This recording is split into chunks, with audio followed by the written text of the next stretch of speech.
काय आव्या, येणार ना आज नाईट आउटला? मी मस्त जंगलाचा रस्ता शोधला आहे, मस्त फिरूया. सुन्या येणार आहे का? आवीने विचारलं. हो, तो पण येणार आहे, नऱ्या बोलला. अरे नऱ्या, मग कसं जमेल? माझी बाईक बिघडली आहे, आवी बोलला. मग काय झालं, टेबल सीट जाऊ, नऱ्या बोलला. अरे ट्रॅफिकवाले पकडतील. अरे आपला राम मामा आहे ना ट्रॅफिक इन्स्पेक्टर, त्याच्या ओळखीमुळे कोण नाही पकडणार. तसं पण हायवे सोडला की आतल्या रस्त्याला कोण नसतं. मग शनिवारी रात्री फिक्स. तू ये मला पिकअप करायला. अविनाश, नरेंद्र आणि सुनील हे शाळेपासूनचे मित्र. तिघांनाही फिरण्याची भरपूर हौस. रात्री फिरायला त्यांना आवडत असे.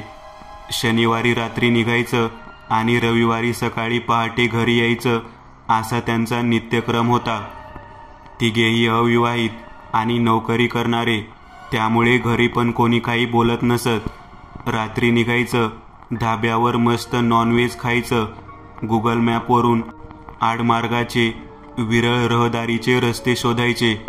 फिरताना मध्ये एखाद्या ठिकाणी थांबायचं.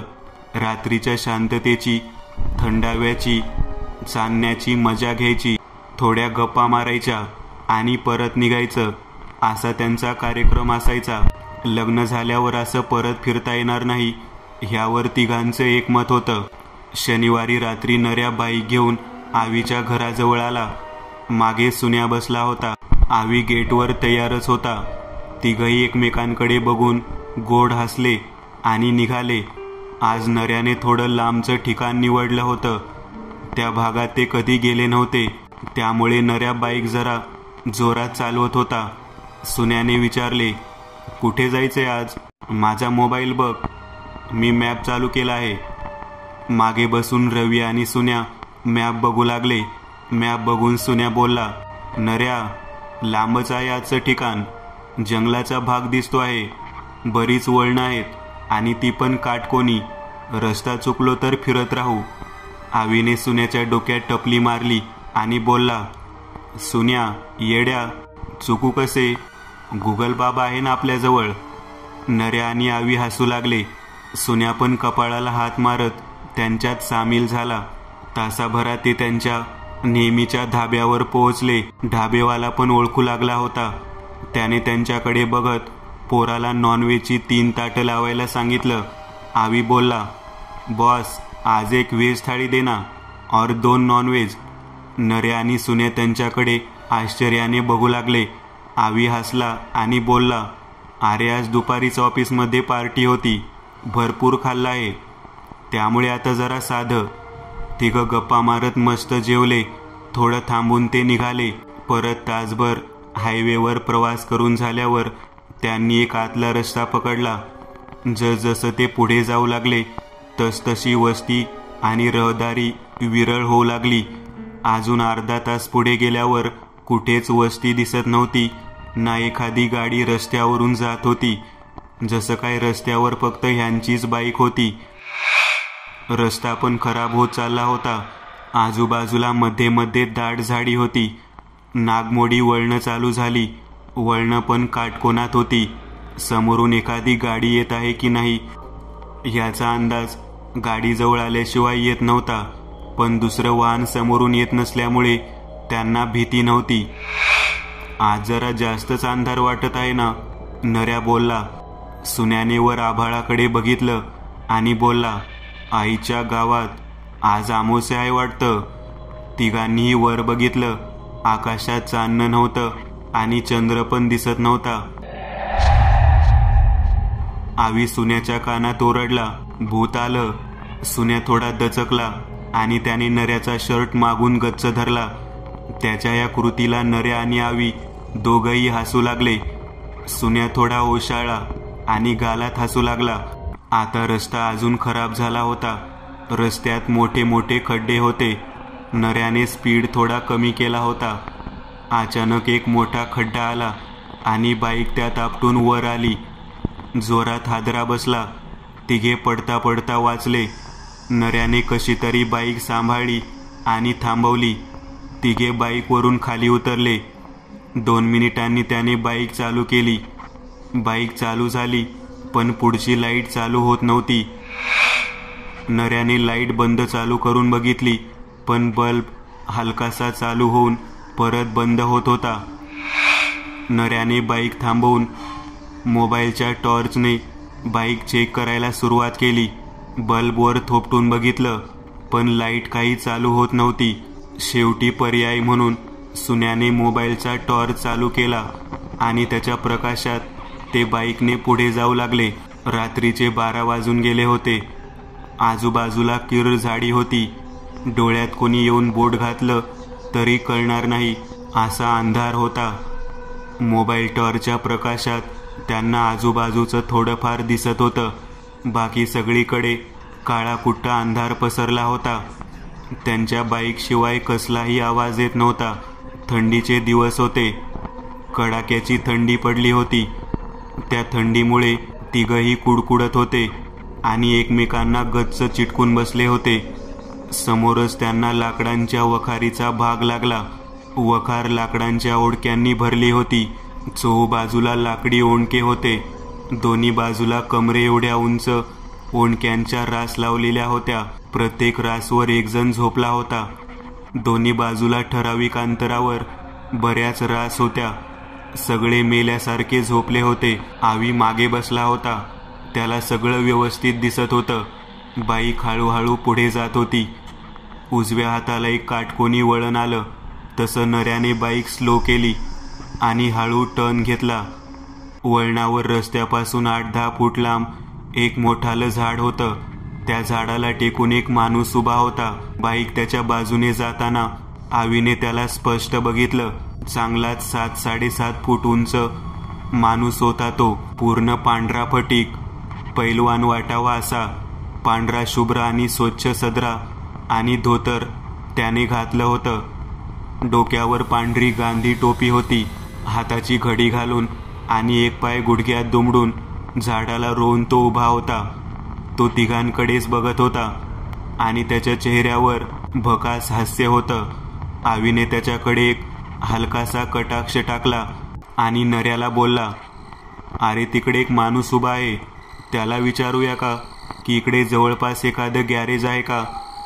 नऱ्याने बाईक थांबवली आणि कुठं आहे असं विचारलं. आवी बोलला, तिकडे झाडाखाली बघ उभा आहे. सुन्या बोलला, अरे पण तिकडं कोणीच नाही आहे. अरे तो बघ. आणि आवीने झाडाकडे बघितलं. तिकडे तो माणूस नव्हता. आवी थोडा गोंधळून बोलला, अरे आता तिकडेच होता. गेला की काय तिकडून? तुला भास झाला असेल. इतक्या रात्री आणि एवढ्या थंडीत आणि अंधारात कोण कशाला मरायला तिकडं उभं राहील? आणि तिकडून गेला असता तर आपल्याला जाताना दिसला असता ना. चला निघूया.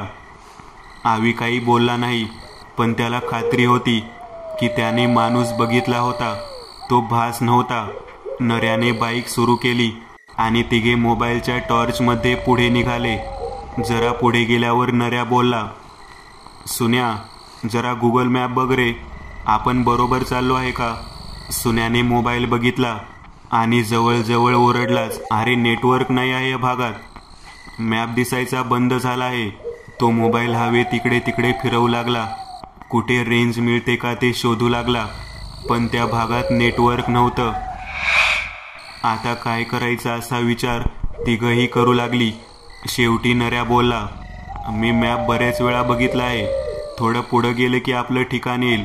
मला पुढचा रस्ता लक्षात येईल. तुम्ही काळजी करू नका. सुन्या आणि आवी काही बोलले नाही. थोडं पुढं गेल्यावर डाव्या हाताला काटकोनी वळण आलं. सुन्याने बाईक परत हळू करून सावकाश वळण घेतलं. बाईक वळताना आवीला रस्त्याच्या बाजूला हालचाल दिसली. त्याने मागे वळून बघितलं तर एक विद्रूप म्हातारी बाई झाडीतून बाहेर आली. भरपूर मोठा लांबडा पदर तिच्या साडीचा होता.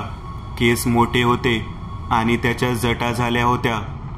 तोंडात दात नव्हते, पण पुढचे 2 लांबडे दात अंधारात मोबाईलच्या प्रकाशात स्पष्ट दिसत होते. आवीला आश्चर्य वाटलं. आवी म्हातारीबद्दल नऱ्या आणि सुन्याला बोलणार होता, पण ते विश्वास ठेवणार नाही म्हणून तो गप्प बसला. काहीतरी विपरीत आहे ह्याची कल्पना त्याला आली होती. ह्यावेळी सुन्याने पण ओझरत बघितलं. त्याने आवीला विचारलं, कोण होतं का मागे? आवी पटकन बोलला, हो, म्हातारी बाई होती. या बाजूने आली आणि त्या बाजूला गेली. आता सगळे थोडे टरकले होते, पण कोणी तसं जाणवू दिलं नाही. थोडं पुढे गेले आणि हवा अजून थंड झाली. नऱ्याने बाईक रस्त्याच्या बाजूला उभी केली. मोबाईलचा टॉर्च चालू केला. सुन्याने विचारलं, अरे बाईक का थांबवलीस? आपला स्पॉट आला. आणि कोणी काही बोलण्याच्या आत तो बाजूच्या झाडीत शिरला. सुन्या आणि आवीने एकमेकांच्या तोंडाकडे बघितलं. आपापल्या मोबाईलचा टॉर्च चालू केला आणि ते नऱ्याच्या मागे झाडीत शिरले. झाडी बाजूला करून ते थोडे पुढे गेले. झाडी थोडीच होती. पलीकडे रिकामी जागा दिसली. तो नदीचा काठ होता. थोड्या लांबवर नऱ्या दिसला. त्याच्याजवळ ती दोघं गेली. त्यांची चाहूल लागताच नऱ्या बोलला, बघा किती शांत पाणी आहे, किती थंडावा आहे. ओझोन वायू अशा ठिकाणीच मिळतो. किती बरं वाटतंय ना? सुन्या आणि आवीला त्याचं बोलणं पटलं. सगळे त्या वातावरणाचा उपभोग घेत होते. तितक्यात पाण्यामध्ये काहीतरी जोरात पडल्याचा आवाज आला.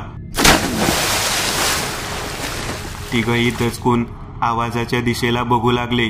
नीट दिसावं म्हणून तिघांनीही आपल्या मोबाईलचा टॉर्च त्या ठिकाणी मारला. कोणीतरी पाण्यात उडी मारली असं वाटत होतं. थोड्या वेळाने पाणी शांत झालं. तिघही घाबरून तिकडे बघत होते. अचानक पाण्यामध्ये हालचाल जाणवू लागली. काहीतरी पाण्यातून बाहेर येत आहे असं वाटत होतं. तिघही जण डोळ्यात प्राण आणून समोर काय दिसतंय का हे बघत होते. एक डोकं वर आलं. हळूहळू शरीराचा भाग दिसू लागला. ती एक तरुण मुलगी होती, पूर्ण पांढरी फटक. ती जशी बाहेर आली तशी तिचं रूप बघून तिघं घाबरले. शरीरावरील मांस ठिकठिकाणी माशांनी खाल्लं होतं. म्हणावा तर सांगाडा, म्हणावं तर शरीर होतं. ती हळूहळू पाण्यातून बाहेर आली. तिला बघून तिघे जागीच दगड झाल्यासारखे भीतीने उभे होते. ती पाण्याच्या बाहेर आली आणि बाजूच्या झाडावर चढली. झाडाच्या शेंड्यावरून तिने पाण्यात उडी घेतली. बुडताना होते तशी धडपड तिची पाण्यात चालू झाली. एक कर्कश किंकाळी देऊन ती पाण्यात बुडाली. पाणी हळूहळू शांत झाला. तिघे तिकडेच बघत उभे होते. पळावं की थांबावं हेच त्यांना कळत नव्हतं. जरा वेळ गेला आणि परत पाण्यात हालचाल होऊ लागली. परत डोकं वर येऊ लागलं. परत ती बाहेर येऊ लागली. ती त्यांच्या दिशेने बाहेर येऊ लागली. तसे तिघे भानावर आले.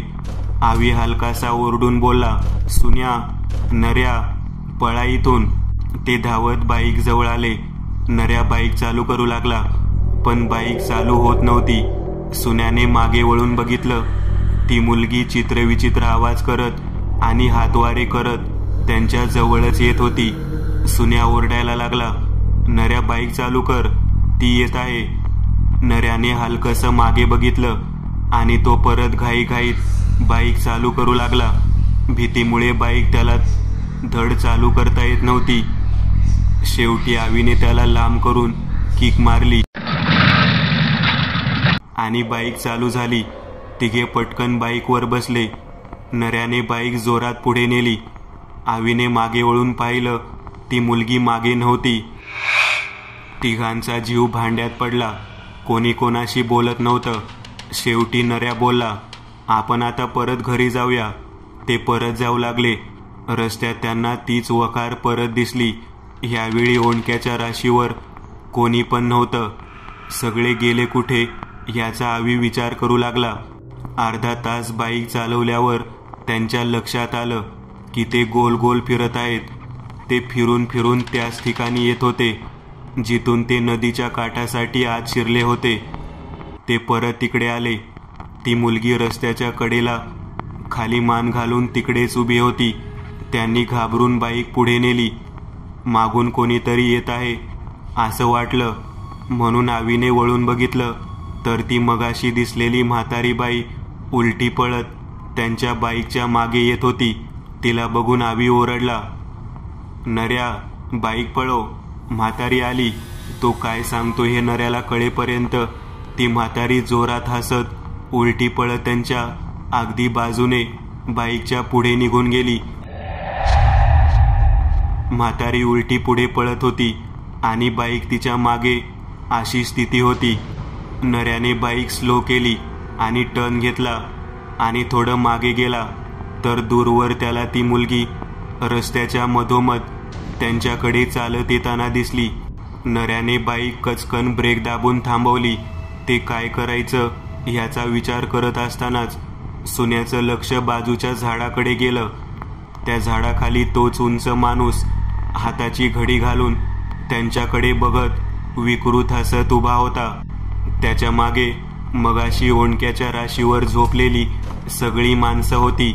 ती पण विचित्र हसत त्यांच्याकडे बघत होती.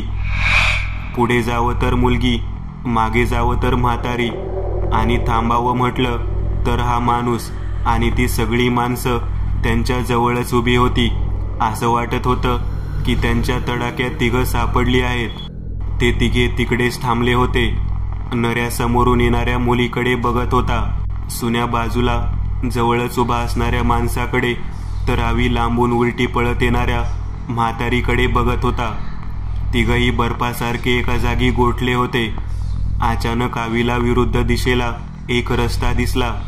आवीने बाईकवरून उडी मारली आणि बोलला, नऱ्या, सुन्या, पळा. तो थोडा पुढे गेला. त्याला जाणवलं की तो एकटाच पळत आहे. त्याने मागे बघितलं तर सुन्या आणि नऱ्या त्या तिघांच्या गराड्यात होते. दोघं त्यांच्याकडे एकटक बघत होते.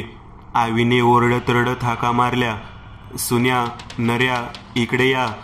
पण ते दोघे त्याच्याकडे बघत नव्हते. आवीने परत त्यांना जोरात हाक मारली. तसे दोघे मागे वळले आणि आवीकडे बघून विचित्र हसायला लागले. ते तिघे पण त्यांच्या हसण्यात सामील झाले. आवी काय समजायचं ते समजून गेला. त्याला आता 5 जणांचा सामना करायचा होता. तो रडत खाली बसला. क्षणभर हातबल झाला आणि त्याचं अवसान गळालं. आता सगळं संपलं असं त्याला वाटू लागलं. पण अचानक त्याला एक उपदेश आठवला, नेव्हर गिव्ह अप. त्याने ठरवलं, काही झालं तरी आपण या प्रसंगाचा सामना करायचा. तो उठला आणि पळत सुटला. तो पळू लागला तसे 5ही जण जोरात, भयानक आणि विचित्र आवाजात ओरडू लागले. ते पण त्याच्या मागे लागले. आवी रस्ता दिसेल तसा पळू लागला. ते सगळे त्याच्या मागे होतेच. अचानक आवीला दूरवर एक लाईटचा दिवा आणि झेंडा लावलेला दिसला. शक्यतो झेंडा मंदिरावर लावतात हे आवीला माहीत होतं. आवीला एक आशा दिसू लागली. तो झेंड्याच्या दिशेने जाऊ लागला. तो जवळ पोहोचला तर खरंच तिकडे एक मंदिर होतं. आपण मंदिरात पोहोचलो तर यातून वाचू शकतो हे आवीला कळून चुकलं होतं आणि तो आनंदाने तिकडे पळत जात होता. मागे येणाऱ्यांना ह्यांची जाणीव झाली आणि ते आणखीन ओरडत जोरात आवीच्या मागे लागले. आवी मध्ये मध्ये मागे वळून बघत पुढे पळत होता. मागे बघताना त्याचा पाय एका खड्ड्यात गेला आणि तो ठेच काढून पडला. त्याला ढोपराला जबरदस्त मुका मार लागला. तो गुडघा पकडून विवळत लोळू लागला. त्याने पडूनच बघितलं तर ते आता त्याच्या जवळ येत होते. त्याने उठायचा प्रयत्न केला पण त्याच्या पायात भयंकर वेदना होत होत्या. तो तसाच लंगडत उठला आणि धडपडत मंदिराच्या ओसरीजवळ आला आणि तिकडे पायरीवर परत पडला. ते आता त्याच्या अगदी जवळ आले होते. त्याने अथक प्रयत्नाने रांगत मंदिराच्या ओसरीत प्रवेश केला. तोपर्यंत ते ओसरीजवळ आले होते पण ओसरीत कोणी जात नव्हतं. 5ही जण तिकडे उभे राहून विचित्र आक्रोश करू लागले. आवी रांगत रांगत मंदिराच्या गाभाऱ्याजवळ गेला. गाभाऱ्याला कुलूप लावलं होतं. तो घाबरून गाभाऱ्याच्या दरवाजाला टेकून बसला. थोडा वेळ तो तसाच बसून राहिला. त्याच्या गुडघ्याची कळ कमी झाली होती. मध्येच बाहेरचा आवाज शांत झाला. नऱ्या आणि सुन्या आवीला जोरात हाक मारू लागले. मित्रांच्या आवाजाने आवी उठला. बाहेर नऱ्या आणि सुन्या आवी चल, आवी चल असं बोलवू लागले. आवी त्यांच्याकडे बघत बघत पुढे सरकत होता. थोडा वेळ त्यांची नजरानजर झाली आणि आवी भ्रमिष्ट झाल्यासारखा बाहेर जाऊ लागला. जमिनीवर थोडं तेल सांडलं होतं. त्यावरून आवीचा पाय घसरला आणि त्याचं डोकं वरती बांधलेल्या मोठ्या घंटेवर जोरात आपटलं. जोरात घंटा नाद झाला तशी आवीची तंद्री तुटली. त्याच्या लक्षात आलं की तो बाहेर जात आहे. तो मागे फिरला आणि गाभाऱ्याच्या दरवाजाजवळ जाऊ लागला. तो जसं परत जाऊ लागला तसं नऱ्या आणि सुन्या अजून जोरात ओरडू लागले. आवी मागे येत नाही म्हटल्यावर ते दोघे परत विचित्र ओरडू लागले. त्यांच्या ओरडण्याने बाकी तिघे पण प्रकट झाले. परत 5ही जण जोरात ओरडू लागले. ते मंदिराच्या आवाराभोवती फिरू लागले. गाभाऱ्याच्या दरवाजात बसून आवी बाहेरचा गोंधळ ऐकत होता. त्याच्या 2 मित्रांची स्थिती बघून तो रडू लागला. समोर हनुमानाची मूर्ती होती. एक पंती देवासमोर पेटलेली होती. तिच्यातलं तेल संपत आलं होतं. तिची शेवटची धाकधूक चालली होती. त्या पंतीच्या प्रकाशात त्याने मूर्तीकडे बघितलं आणि थरथरत्या हाताने हात जोडले आणि म्हणाला, देवा, वाचव रे मला आणि माझ्या मित्रांना ह्या संकटातून. कदाचित मी मंदिरात असल्यामुळे सुरक्षित आहे, पण माझे मित्र त्यांच्या तावडीत आहेत. वाचव रे देवा त्यांना. आणि त्याने जमिनीवर डोकं टेकलं. त्याचं लक्ष गाभाऱ्यात ठेवलेल्या देवांच्या वस्त्रांकडे गेलं. भक्तांनी देवाला अर्पण केलेली बरीच वस्त्र आत ठेवलेली होती. त्याला एक कल्पना सुचली. त्याला आत जायचं होतं, पण दरवाजाला कुलूप होतं. त्याने आजूबाजूला पाहिलं. नारळ फोडण्यासाठी बाजूला दगड होते. त्यातल्या एका दगडाने दरवाजाचं कुलूप तोडलं. दरवाजा उघडून तो आत गेला. त्याने मिळतील तेवढी देवाची वस्त्र गोळा केली. आतला गाभारा तेलकट होता. त्याने एक एक वस्त्र जमिनीवर घासून वस्त्र तेलकट केली. गाभाऱ्याच्या बाहेर त्यांचा ढीग लावला. बराच मोठा ढीग झाला होता. त्याने एक वस्त्र पंतीवर पेटवलं आणि बाहेर जाऊन ढिगाला आग लावली. तेलकट वस्त्र झाल्यामुळे लवकरच ढीग पेटला. धुराचे मोठे लोट आकाशात जाऊ लागले.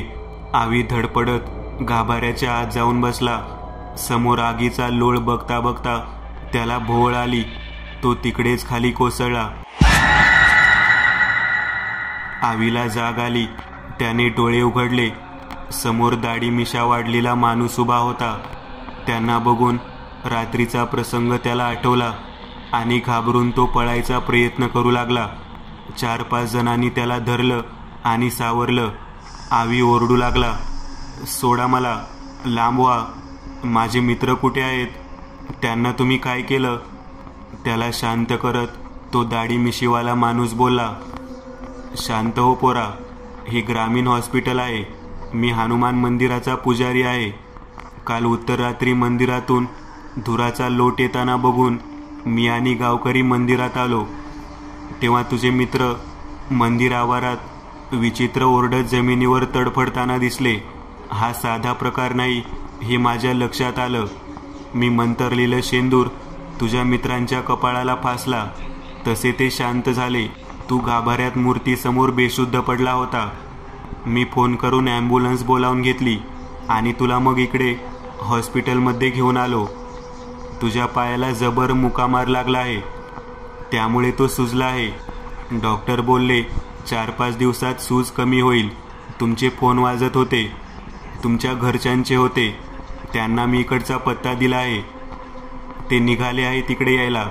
त्यांचं बोलणं ऐकून आवी थोडा शांत झाला. त्याला अचानक नऱ्या आणि सुन्याची आठवण झाली आणि तो ताडकन उठून बसला आणि पुजारींचे दंड हलवून विचारू लागला, माझे मित्र कुठे आहेत? ठीक आहेत ना ते? आवीला झोपवत पुजारी बोलले, ते ठीक आहेत. त्यांना पण गावकऱ्यांनी इकडे आणलं आहे.